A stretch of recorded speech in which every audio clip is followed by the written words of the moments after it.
नमस्कार दोस्तों, स्वागत है आपका अपना ऑनलाइन स्टडी चैनल पर। और रेलवे एनटीपीसी का एग्ज़ाम जो है स्टार्ट हो गया है। जैसे कि आज का पेपर का हमने रिव्यू देखा है तो उसमें से कंप्यूटर के जो है क्वेश्चंस ज़्यादा पूछे गए हैं। तो आज की वीडियो में हम कंप्यूटर से रिलेटेड प्रश्नों को कवर करने वाले हैं, जो कि बहुत ही इंपॉर्टेंट है। मैंने सोर्स से पता किया है, तो इस तरह के प्रश्नों को आपको लगा के जाना है। तो चलिए बिना समय गवाए हुए स्टार्ट करते प्रश्नों को। कौन सी भाषा मशीन भाषा के सबसे निकट होती है? 4 लैंग्वेज दिया गया है, जिसमें पूछा गया क्लोजेस्ट टू मशीन लैंग्वेज। तो असेंबली लैंग्वेज दोस्तों मशीन भाषा की सबसे क्लोजेस्ट लैंग्वेज है, जो कि एक लोअर लेवल की प्रोग्रामिंग भाषा होती है और सीधे कंप्यूटर के हार्डवेयर के साथ इंटरेक्ट करती है। जैसे ऐड मूव करने का उपयोग करने के लिए इसको दर्शाया जाता है, तो जिन्हें असेंबलर के द्वारा सीधे मशीन कोड में जो है ट्रांसलेट किया जाता है। ये हाई लेवल भाषाओं की तुलना में दोस्तों अधिक करीब होती है। पहली उच्च स्तरीय प्रोग्रामिंग भाषा कौन सी थी? तो कौन सी है दोस्तों सबसे पहले प्रोग्रामिंग लैंग्वेज हाई लेवल की? तो ये फोर्ट्रॉन होती है, जो कि यहाँ पर सही उत्तर हो जाएगा। फोर्ट्रॉन का फुल फॉर्म होता है दोस्तों फॉर्मूला ट्रांसलेशन। पहली उच्च स्तरीय प्रोग्रामिंग भाषा थी, जिसे IBM द्वारा 1950 में विकसित किया गया था। तो इस प्रकार इसका सही उत्तर हो जाएगा। निम्न में से कौन सा एक प्रोग्रामिंग लैंग्वेज नहीं है? तो प्रोग्रामिंग लैंग्वेज कौन सी नहीं है दोस्तों? HTML यहाँ पर प्रोग्रामिंग लैंग्वेज नहीं है। Programming language HTML hyper text markup language, ये एक प्रोग्रामिंग लैंग्वेज नहीं है, बल्कि ये मार्कअप भाषा है। इसका उपयोग जो है वेब पेज बनाने में और उनकी संरचना को परिभाषित करने के लिए किया जाता है। और प्रोग्रामिंग लैंग्वेज जो होती है दोस्तों लॉजिक एल्गोरिथम जैसे निर्देशों को सेट करने का उपयोग के कार्यों में किया जाता है। तो यहाँ पर HTML यहाँ पर प्रोग्रामिंग लैंग्वेज की श्रेणी में नहीं आती है। कंपाइलर क्या करता है? कंपाइलर का काम है दोस्तों उच्च स्तरीय भाषा को मशीनी कोड में अनुवादित ट्रांसलेट करना। ये translate high level language into machine code.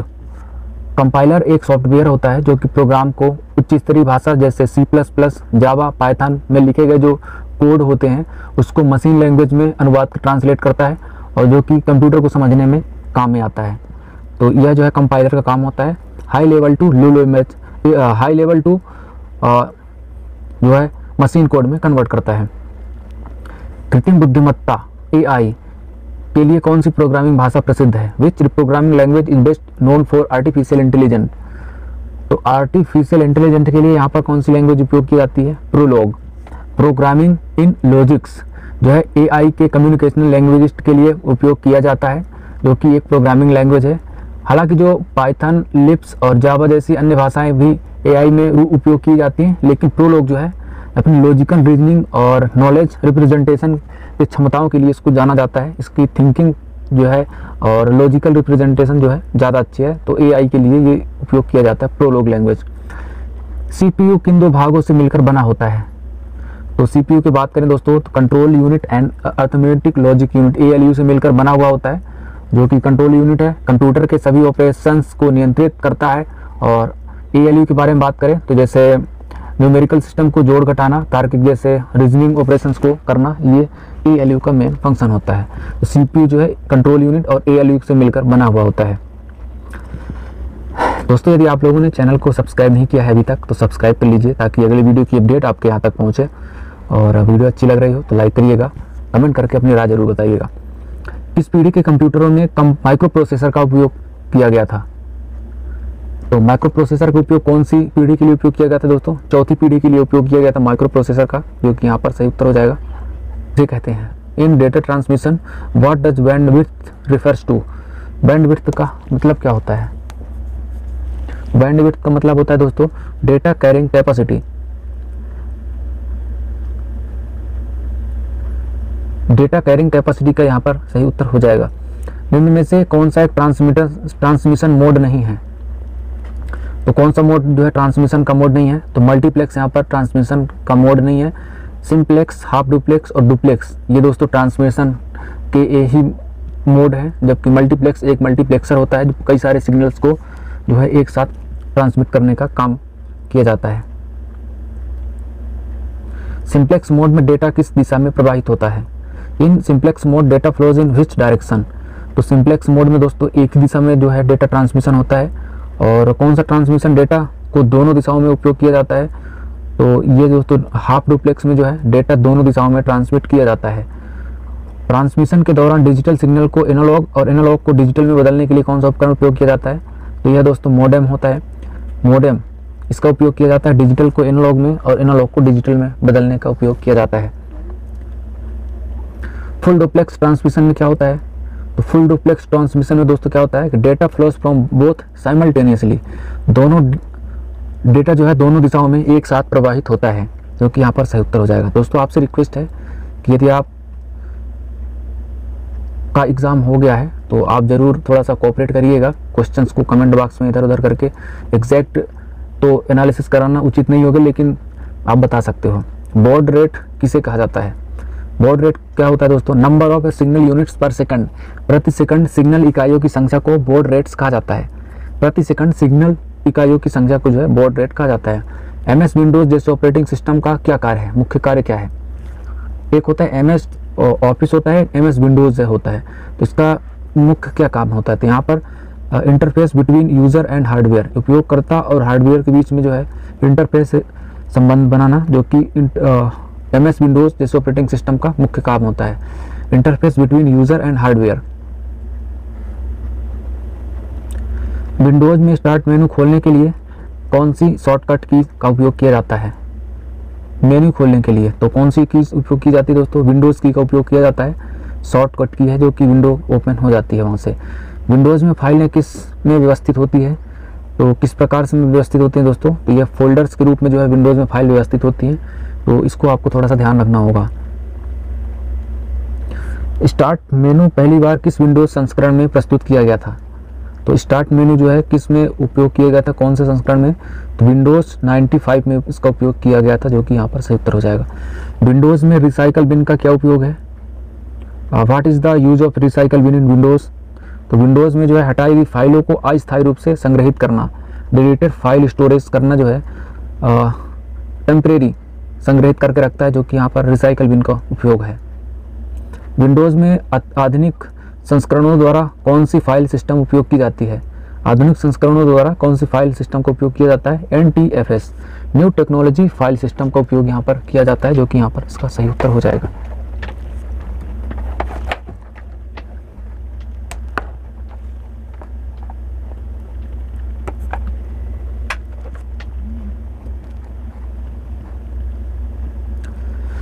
Windows में control plus alt plus delete कुंजी का संयोजन क्या करता है? जब ये तीनों कुंजी यानी ये तीनों बटन को आप प्रेस करेंगे तो क्या प्रोग्राम होगा वहाँ पर? तो ओपन टास्क मैनेजर अथवा सिक्योरिटी ऑप्शंस का उपयोग जो है फाइल खुलती है, तो इसको आपको ध्यान रखना होगा। ओपन टास्क मैनेजर खोलने के लिए कंट्रोल प्लस शिफ्ट कौन कौन सी है? कंट्रोल ऑल्ट और डिलीट कुंजी का उपयोग किया जाता है, जो कि यहाँ पर सही उत्तर हो जाएगा इसका।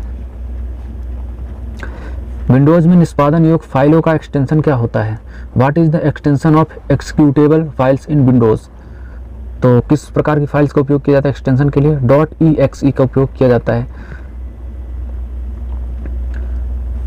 विंडोज़ में फाइल और फोल्डर को प्रबंधित करने के लिए निम्न में से कौन सा उपयोग किया जाता है? फाइल और फोल्डर को प्रबंधित करने के लिए, प्रबंधन बनाने के लिए फाइल एक्सप्लोरर का उपयोग किया जाता है। फाइल प्रबंधन के लिए MS ऑफिस सूट का हिस्सा नहीं है। MS ऑफिस सूट का हिस्सा कौन सा नहीं है दोस्तों? MS DOS जो है MS ऑफिस सूट का हिस्सा नहीं है। दस्तावेज डॉक्यूमेंट्स बनाने के लिए MS ऑफिस का कौन सा एप्लीकेशन उपयोग किया जाता है?